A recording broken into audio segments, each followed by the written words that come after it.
வரலாற்று சிறப்புமிக்க இந்த மதுரை மண்ணில் தொன்மையான தமிழரின் பண்பாட்டை எடுத்து காட்டக்கூடிய இந்த மதுரை மண்ணில் தமிழ்நாட்டினுடைய எதிர்காலத்திற்கு தேவையான முடிவுகளை எடுக்கவும், தமிழ்நாட்டை சூழ்ந்திருக்கக்கூடிய பகையை எதிர்கொண்டு முறியடிக்க வியூகங்கள் அமைக்கவும், வெற்றியை நோக்கி உழைக்கவும் இந்த பொதுக்குழுவை கூட்டியிருக்கிறோம்.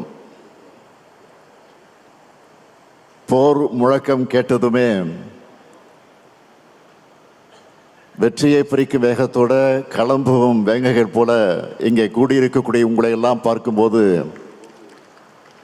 எனக்கு புது எனர்ஜியே வந்திருக்கு.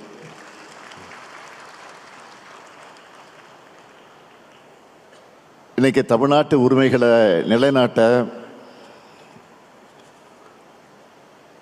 உயர பறக்கிறது நம்முடைய கருப்பு சிவப்பு கொடி. இந்த கொடி எத்தனை போராட்டங்களுக்கு பிறகு, எத்தனை தியாகங்களுக்கு பிறகு விண்ணுயிர பறக்கிறது என்பதற்கு தலைவர் கலைஞர் அவர்கள் மதுரை மேலமாச வீதியில பேசினதை நான் இங்கே நினைவூட்ட விரும்புகிறேன். மதுரை மண்டலத்தில் திமுகவை வளர்க்க நானும் மதுரை முத்துவும் பட்டப்பாடு கொஞ்ச நெஞ்சமல்ல. கலைஞர் பேசுகிறார். 1949 உருவான இந்த திராவிட முன்னேற்ற கழகத்தை வளர்க்க வேண்டும் என்பதற்காக இதே மதுரையில் 100 இடங்களில்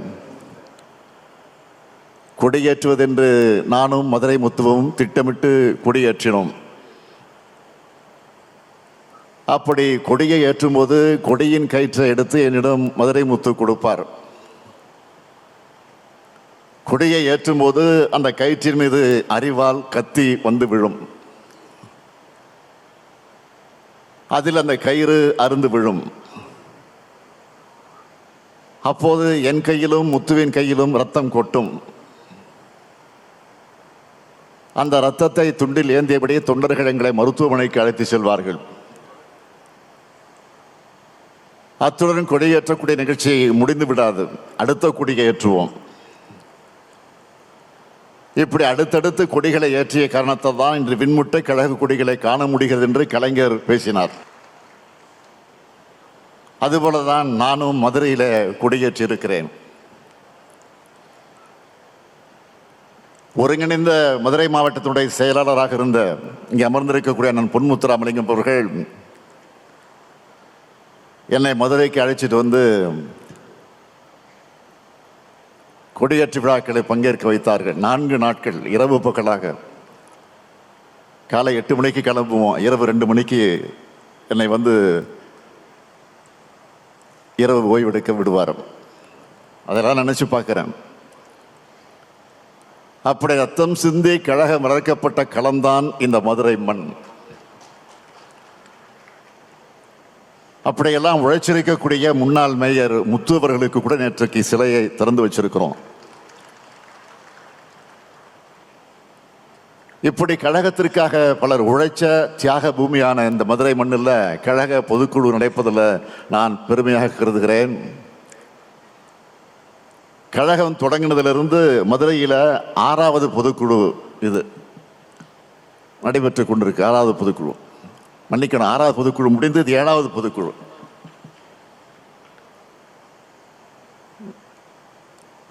ஏழாவது முறை கழகம் ஆட்சி அமைக்க அடிகொள்ளக்கூடிய பொதுக்குழு தான் இந்த 7வது பொதுக்குழு.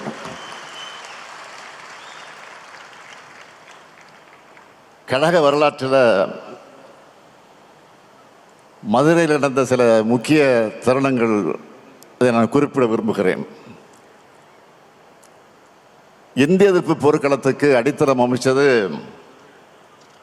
1963 சட்ட எரிப்பு போராட்டம். மதுரை முத்து உள்ளிட்ட 5 பேர் ஓராண்டு காலம் சிறை தண்டனை பெற்றாங்க. அந்த போராட்டத்திற்கு பார்வையாளராக வந்த அன்றைய பொருளாளர் நம்ம எல்லாம் ஆளாக்கின நம்முடைய தலைவர் கலைஞரையும் கைது செஞ்சு அடைச்சாங்க. மதுரை மாவட்டத்து மொழிப்போர் தளபதிகள் விடுதலையான அன்னைக்கு நடைபெற்ற பொதுக்கூட்டத்தில் உரையாற்றின தலைவர் கலைஞர் அவர்கள் சொன்னார், மதுரை முத்துவும் எஸ் தென்னரசும் திமுகவுக்கு கிடைச்ச மருது சகோதரர்களும் பாராட்டினார். அதேபோல் 1982ஆம் ஆண்டு திருச்செந்தூர் கோயில் விவகாரத்திற்கு நீதி கட்டு நெடும்பயணத்தை இதே மதுரையிலிருந்து தான் தலைவர் கலைஞர் அவர்கள் தொடங்கினார். பல நாட்கள் கால்கள் குப்பளிக்க அந்த வேதனையோடு தலைவர் கலைஞர் அவர்கள் நடப்பயணத்தை மேற்கொண்டார்.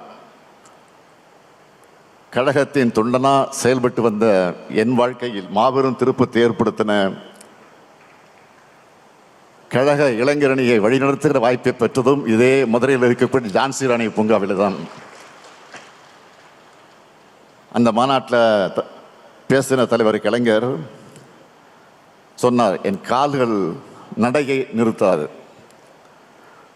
நாங்கள் நடந்து கொண்டே தான் இருப்போம்னு சொன்னார். தலைவர் கலைஞர் சொன்ன மாதிரி இப்போ நான் நடந்துக்கிட்டு தான் இருக்கேன். நம்முடைய லட்சிய பயணம் எப்பொழுது நிற்காது. இத்தகைய வரலாற்று சிறப்புமிக்க இந்த மதுரை மண்ணில் இந்த மாபெரும் பொதுக்குழுவை எழுச்சியோடு ஏற்பாடு செஞ்சிருக்கக்கூடிய நம்முடைய மாண்புமிகு அமைச்சர் மூர்த்தி அவர்களுக்கு என்னுடைய நெஞ்சார்ந்த பாராட்டுக்கள், வாழ்த்துக்கள். மாமதுரை போற்றுதும் மாமதுரை போற்றுதும் என்று சொல்வதைப் போல மதுரை மூர்த்தி போற்றுதும் மதுரை மூர்த்தி போற்றுதும் தான் பாராட்டுகிறேன். மூர்த்தி சிறிதானாலும் கீர்த்தி பெரிதுன்னு சொல்லுவாங்க. இங்கே மூர்த்தியும் பெருசு கீர்த்தியும் பெருசு என்று சொல்லத்தக்க வகையில் மிக மிக பிரம்மாண்டமானதாக நடத்தி காட்டியிருக்கிறார் நம்முடைய அருமை சகோதரர் மூர்த்தி அவர்கள். எந்த ஊரில் நடத்துகிறோம் என்பதை போல யாரை வச்சு நடத்துகிறோம் என்பது முக்கியமானது. அந்த வகையில் மறக்க முடியாத பொதுக்குழு, மணக்க மணக்க தடபடலார் இந்த பொதுக்குழு நடத்தி காட்டியிருக்கக்கூடிய மூர்த்தியை தலைமை கழகத்தின் சார்பில் மீண்டும் பாராட்டி வாழ்த்தி நன்றி தெரிவிச்சுக்கிறேன். அவருக்கு துணை நின்ற நம்முடைய அமைச்சர் PTR பழனிவேல் தியாகராஜன், மதுரை மாவட்ட கழகத்தினுடைய செயலாளர்கள் அருமை சகோதரர் தளபதி, சகோதரர் மணிமாறன் ஆகியோருக்கும் மதுரை மாவட்ட கழக நிர்வாகிகள் எல்லோருக்கும் என்னுடைய பாராட்டுக்களை வாழ்த்துக்களை தெரிவிச்சுக்க விரும்புகிறேன். சித்திரை திருவிழா நடக்கிற நகரில் திராவிட முன்னேற்ற கழகத்தோட முத்திரை திருவிழா இன்றைக்கு நம்முடைய பொதுக்குழு நடந்துகிட்டு இருக்கு. கழகத்தின் இதயமான பொதுக்குழுவை